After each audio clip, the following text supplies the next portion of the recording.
Hola, ¿cómo les va? Nosotros aquí en una nueva entrega de Tal Como Son. Antes de que conozcan a mi invitado de hoy, les propongo que conozcan a quienes confían en mí.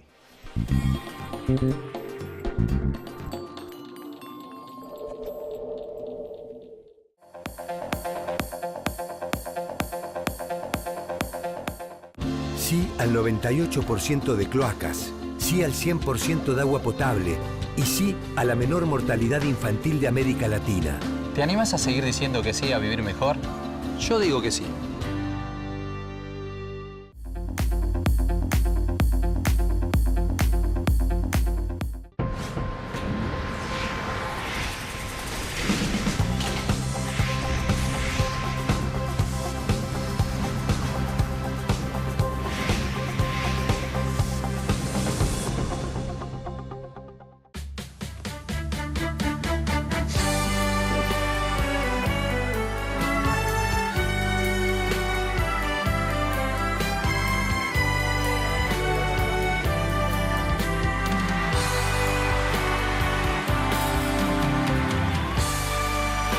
Tenemos todo para conectarnos. Movistar ahora también es internet en casa y teléfono fijo. Elegí móvil, internet y fijo. Movistar, elegí todo. Junto al IAE, te invitamos a participar de la competencia Naves 2018 para ayudar a fortalecer tu emprendimiento. Inscríbete en macro.com.ar. Acompañarte a crecer es apoyarte donde sea que estés, en el momento que estés. Macro, tu banco cerca, siempre. Cupos limitados. Para más información consulte macro.com.ar. Vacunate contra la gripe. Si estás dentro del grupo de riesgo, vacunate gratis en el centro de salud de tu barrio. Los Ministerios de Salud de Nación y Provincia de Buenos Aires garantizan las vacunas gratuitas a todos los centros de salud y hospitales públicos del país. Es un mensaje de la Municipalidad de Florencio Varela.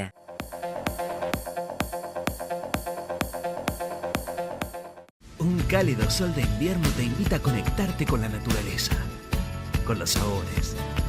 Una tierra de aventura, de cultura, de mágicos momentos. San Juan celebra los vínculos. Venite a San Juan. LATAM y vos, juntos, más lejos.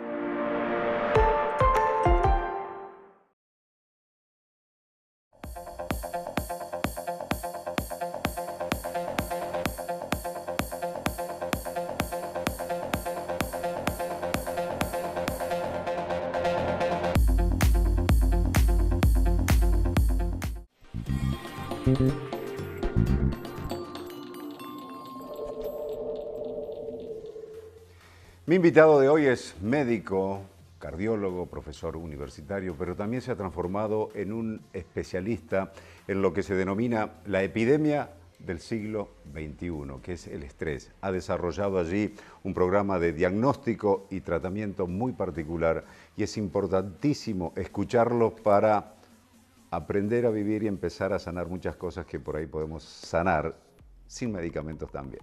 Mi invitado de hoy es el doctor Daniel López Rossetti. Daniel, gracias. Un placer que estés. Gracias por la invitación, muy bien. Por favor. Gracias. El estrés.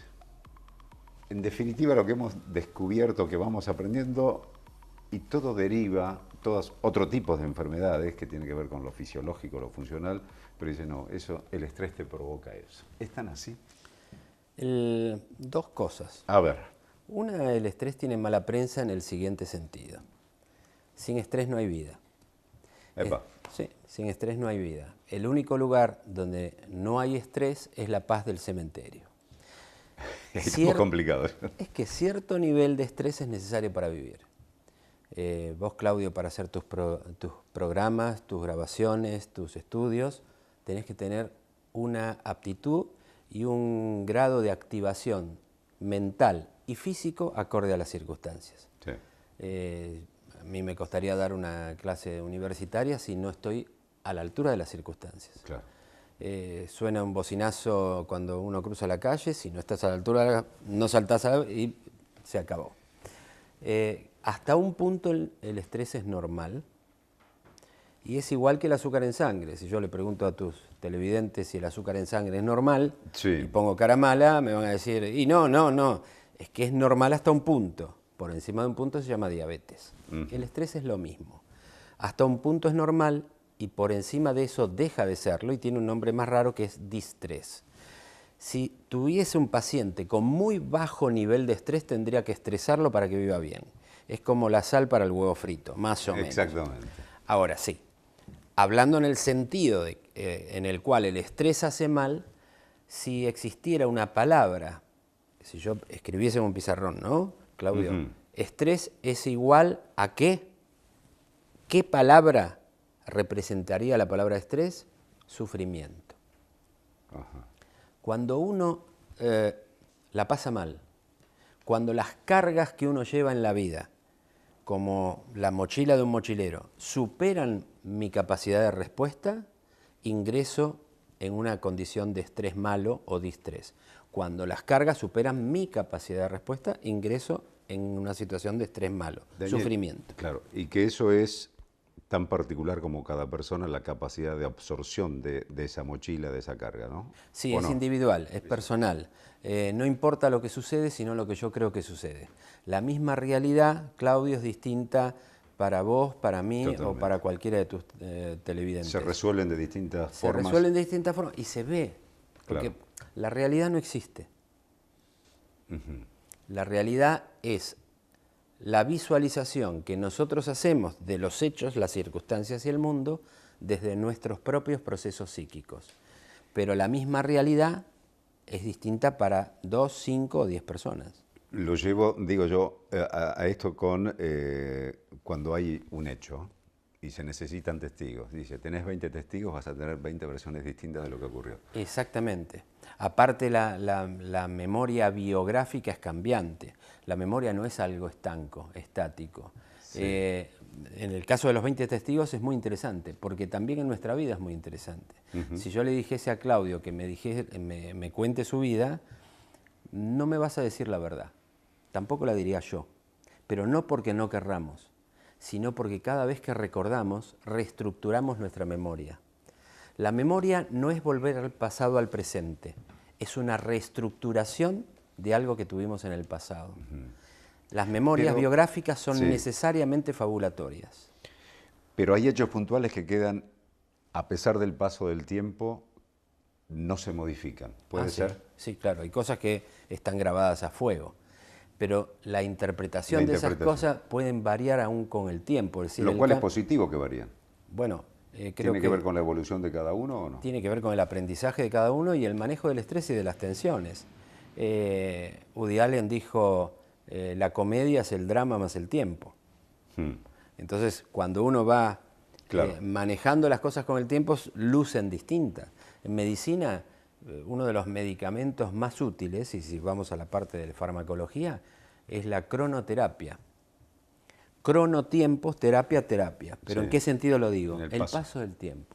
El paso del tiempo ayuda a muchas cosas a madurar, a consolidar, a que sedimenten las emociones, a que sedimenten las vivencias, a que veamos en perspectiva los problemas. Claro. Y si bien ese hecho que pudo haber sido traumático, por ejemplo, siempre estamos hablando como de experiencias que, para generalizarles, experiencias negativas o traumáticas en la vida, y en ese momento no se aceptan, y uno se queja y se enoja con la vida, y pasa el tiempo, hay personas, digo yo, que evolucionan y entienden de que eso pudo haber sucedido y que sucedió, lo cual le genera en este espacio, en el hoy, una tranquilidad, una armonía en su espíritu, digamos, que le permite vivir mejor.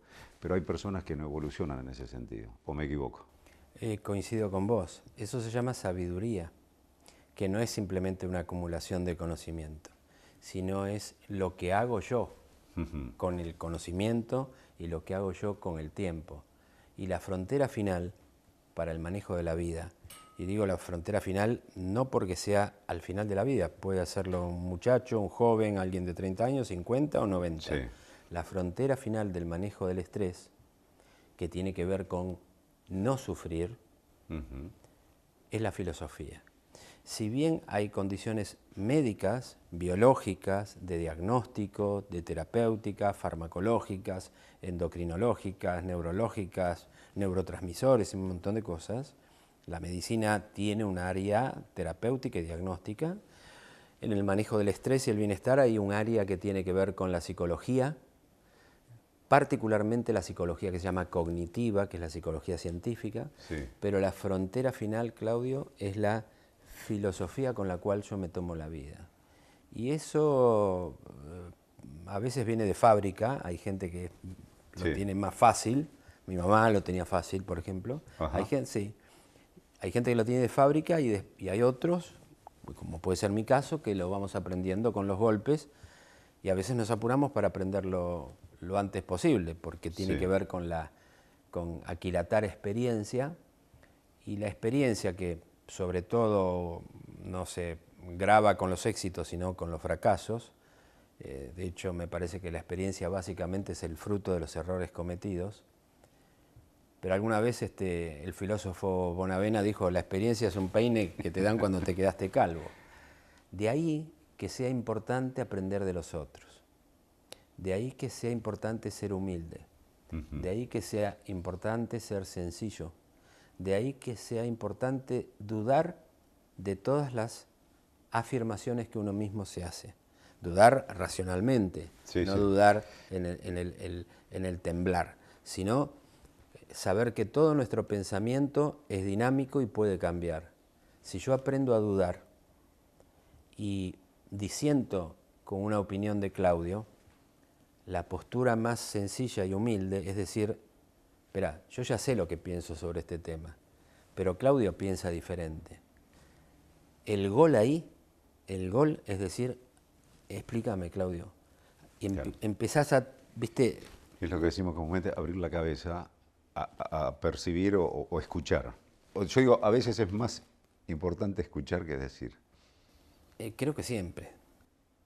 Porque eso te permite incorporar conocimientos, incorporar información y que después te hacen actuar o pensar de una forma o modificar tu pensamiento en positivo, en definitiva. Y eso, modificar el pensamiento, es esencial, porque el pensamiento es algo dinámico, móvil, cambiante. ¿A través de qué? A través de la duda. Y esa duda, ¿cómo se alimenta? De la humildad, de saber que uno puede estar equivocado y que tiene que seguir aprendiendo. Si uno no duda, el pensamiento deja de ser móvil, se va endureciendo hasta que se cristaliza, se forma como un cristal, como una roca. Cuando eso sucede, uno dejó de pensar por naturaleza, por definición, porque ya no cambia. Y no evoluciona, en definitiva. Y no evoluciona, y uno se pierde un montón de cosas. No evoluciona y lo que hablamos, empezás a sufrir, en definitiva, también, ¿no? Entre otras cosas, sí, pero por algo esencial. El que no tiene capacidad de cambio y de aprendizaje, no se adapta.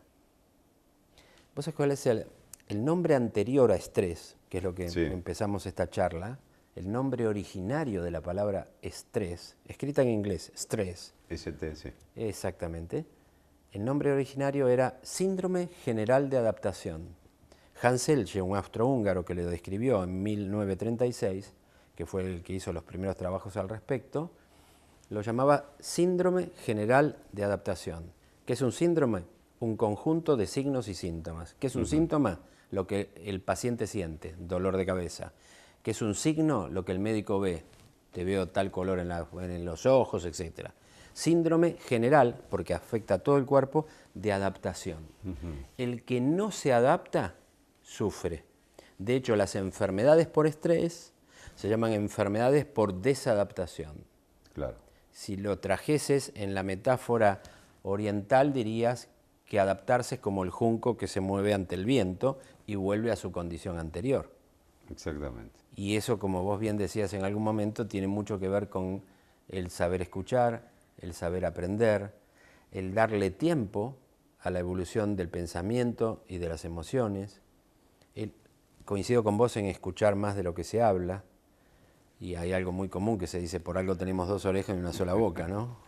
Claro, no la sabía esa. Yo creo que en la teoría de evolución de Darwin decía que en definitiva va a sobrevivir aquella especie que se adapte, ¿no? Es que es el secreto. Y no se adapta por fuerza, sino que se adapta por inteligencia evolutiva. Y eso, bueno, Darwin fue un genio extraordinario, uno de los 3 hombres que revolucionaron la historia de la humanidad, ¿no? En ese momento, que Darwin dijera que descendemos del mono, que éramos un producto evolutivo. Del viaje de Darwin, porque uno dice el viaje de Darwin en el barco, ¿no? Y las cosas que descubrió y las cosas que pensó, y el laboratorio que tenía era el cerebro. porque en el barco había muy pocas cosas para estudiar o investigar. Llevaba un microscopio y 2 o 3 cositas, unas redes para levantar peces y cositas del agua, bajar a tierra y recolectar, pero recolectaba tanto que lo dejaba en puertos y venían otros barcos ingleses, se lo llevaban a Londres, pero el tema es que estuvo 5 años arriba del Beagle. 5. Se fue de Londres a los 19. 19 años. 19, volvió a los 24. Y volvió con la noción, que después perfeccionó, de la teoría de la evolución. Casi la mitad del libro, de la bitácora de Darwin, de todo su viaje, casi la mitad se hizo en Argentina. ¿Por qué? Porque acá había mucho material que él relevó. Sí. Por eso acá hay tanto, porque hoy sabemos, hay tantos dinosaurios, viste que los grandes dinosaurios, los más grandes del planeta, aparecieron acá, Patagonia. Bueno, él se ha regocijado de lo que encontró acá. Muy probablemente, entiendo, por seguir la historia clínica de Darwin, él se muere muy probablemente de enfermedad de Chagas. Y él describe claramente cuando en Mendoza, en Argentina, lo pica una vinchuca. La traducción al inglés que él escribía era benchuca, pero lo picó varias veces una vinchuca, una cosa. Así que es muy probable que por los signos y síntomas que evolutivamente tuvo, a mí me parece que lo que tuvo Darwin y que fallece por eso es una complicación cardíaca por enfermedad de Chagas-Massa. Hablando del Chagas-Massa me acuerdo del Trypanosoma cruzi. El Trypanosoma cruzi. Son esas cosas que te quedan del colegio, de ¿viste? secundario, ¿viste? Un día vino la profesora. Trypanosoma cruzi, no te olvidas más. Trypanosoma cruzi. Y el sistema nervioso autónomo, ¿te acordás? Simpático y parasimpático, ¿viste? Esas cosas. O el oso chiquito, pico de pato, político canguro para la... de ácidos asales, ¿viste? Claro. Y vos decís, te quedan grabadas esas cosas y pasaron los años, pero vos decís, es una porción tan mínima de esas cosas que te van quedando grabadas desde el que tenemos uso de razón y memoria. Vos decís, ¿y cuántas otras cosas desaparecieron de nuestro mundo consciente, no? Todas. Casi ninguna queda. Funes el memorioso. Funes el memorioso. Imposible de recordar todo. Imagínate que recordásemos ahora cómo subimos la escalera o cómo cruzamos la calle. Es imposible. La mecánica de la memoria se ha... Es un cuento de Borges de Funes el memorioso. Funes el memorioso, que lo usamos mucho en neurobiología y neurofisiología para decir la desgracia que sería no poder olvidar. De hecho, la memoria es un mecanismo neurobiológico, pero el olvido también. Es decir, el olvido es un proceso tan activo como el de la memoria. Cuando yo memorizo algo, se fortalecen uniones entre neuronas en el cerebro, que se llaman sinapsis. Y si yo repaso lo que estoy estudiando, lo que estoy haciendo, se fortalecen cada vez más. Y las neuronas se empiezan a unir cada vez más como si fueran cardos que se pegotean unos con otros. Si vos no repasás, se empiezan a despegar. Se empiezan a despegar y te olvidás. Casi todo lo que hacemos nos olvidamos. En general, lo que no nos olvidamos es del Trypanosoma cruzi. ¿Por qué? Porque el día que grabaste eso en la memoria, no lo grabaste por la palabra Trypanosoma cruzi, sino por la emoción que te causó. La memoria es emotiva. La memoria es emotiva y la emoción es el mejor cemento para la memoria. La diferencia entre un buen docente y el otro no es lo que sabe. Es la pasión que le pone a la tiza o a la fibra o a la clase. Y hasta en el habla y en la forma de transmitir. Pero si nos remontamos, vos te acordás del Trypanosoma cruzi, pero si nos remontamos y pudiésemos viajar en el tiempo, como en el túnel del tiempo, ¿te acordás de Douglas y Tony?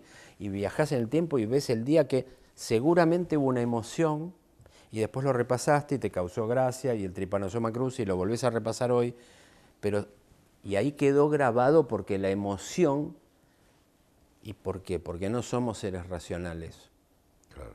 Somos seres emocionales que razonan, que no es lo mismo.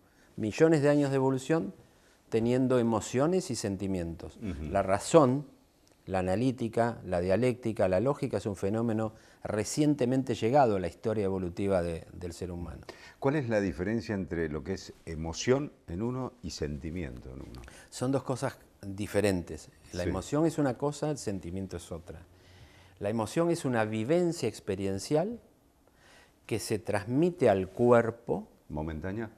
momentánea, dura poco tiempo, diría que es casi como una brasa caliente y que tiene rostro. Bien. ¿Qué quiere decir que tiene rostro? Que es parte de un programa biológico que cuando se siente esa emoción, el rostro lo manifiesta. Y esa emoción es intensa, rápida y dura poco tiempo y tiene alguna repercusión física. Palpitaciones, sudoración, los Llanto, intestinos. sí. Algo físico tenés. Sí. El sentimiento es otra cosa. El sentimiento es la mentalización de un grupo de emociones consecutivas a una vivencia. Cuando eso sucede aparece el sentimiento, que es un paso evolutivo más acá en la historia de nuestra especie, como el amor, como la culpa, la vergüenza, el odio, el orgullo. Esos son sentimientos. ¿Qué diferencia tienen? Que no tienen rostro específico y en general duran mucho tiempo, a veces toda la vida, como el odio o el amor, pero no tienen un rostro específico y son la mentalización. Es como que esas emociones básicas que recién dijimos que tienen rostro, pasan por el lóbulo frontal y analíticamente se constituye un sentimiento. ¿Y qué es Claudio, qué es Daniel y qué es cada uno de tus televidentes? Una mezcla de emociones y sentimientos, absolutamente individual y distinta para cada una de las personas. Somos un batido, como un licuado de una licuadora de mezclas de emociones y sentimientos. Daniel, nombraste recién la culpa. ¿Es una de las cosas más negativas que puede tener el ser humano? Todo lo que tenemos está hereditariamente determinado. Los agujeros de la nariz están para abajo. Sí. Porque los que nacían con agujeros para arriba le entraba agua, tenían sinusitis, se infectaban, se morían, no tenían descendencia. Hubo evolución y adaptación.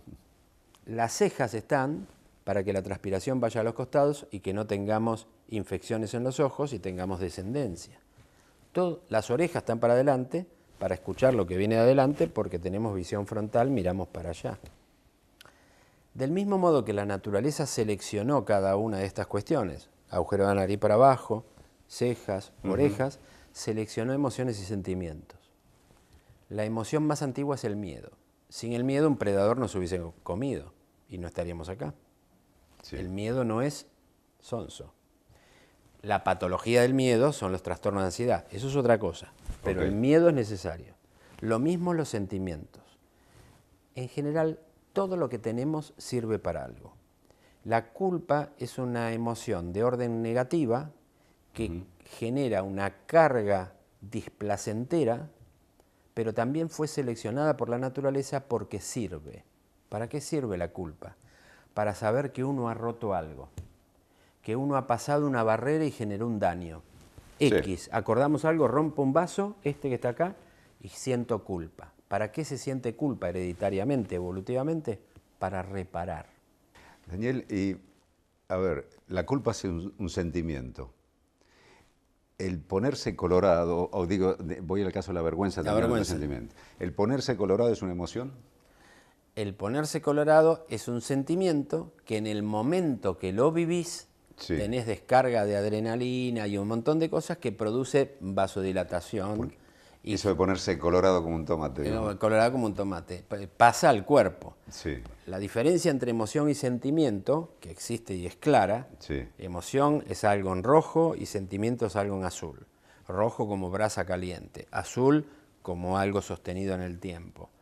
Pero las diferencias no son tan claras, todo se mezcla.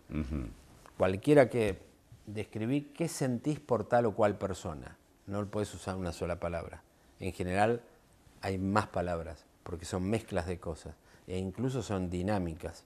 Por eso somos una mezcla de emociones y sentimientos, y no demasiados. Algunas emociones y algunos sentimientos. Llama la atención porque es casi lo mismo que los 3 colores básicos elementales generan todos los colores del arco iris.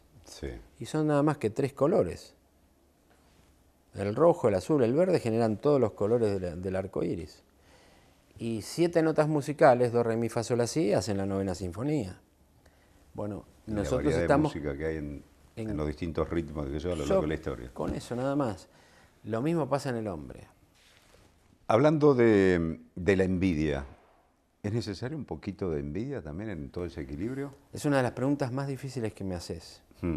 Porque cuando en la facultad hacemos de fisiología y explicamos las distintas evoluciones de las emociones y sentimientos, así como pasa la culpa y uno dice, no, ¿cómo voy a tener culpa? ¿Cómo voy a tener vergüenza? La envidia cuesta un poco más explicarla, pero hay que asumir que evolutivamente no existe la palabra envidia sana, ¿eh? La envidia nunca es sana. Una vez un psiquiatra amigo me dijo, no, la envidia sana no existe. No existe. Te envidio sanamente porque te vas a París. Se lo dice con un sentido superficial también. Sí, pero la envidia sana no existe. Pero es el notar, de algún modo, lo que otro ha hecho o tiene, y si uno no deposita una carga negativa en el otro, sino constructiva en uno, está bien. Ahora, si la envidia es el mensajero nocturno de la admiración, es decir, yo envidio a tal persona por algo y cargo anímicamente, incluso lo daño verbal y físicamente a esa persona, en el fondo es porque la estoy admirando. La envidia es el mensajero nocturno de la admiración. Daniel, se nos acabó el tiempo por el programa de hoy, pero cuando en el próximo Tal Como Son vamos a estar hablando de este libro, Emoción y Sentimientos, que ya algo de esto estuvimos hablando, y también a ver qué nos cuenta acá, qué podemos encontrar, y también los otros libros interesantísimos también para seguir hablando de qué nos pasa a los seres humanos y cómo podemos vivir mejor. Nos vemos en el próximo martes. Gracias, Claudio. Bien, punto final para esta edición de Tal Como Son. Nos vemos el próximo martes y vamos a seguir charlando con el doctor Daniel López Rossetti. Vos venís al hospital, me decís tus síntomas, yo hago diagnóstico, pero yo no siento tus síntomas. Claro. Pero analizo la información.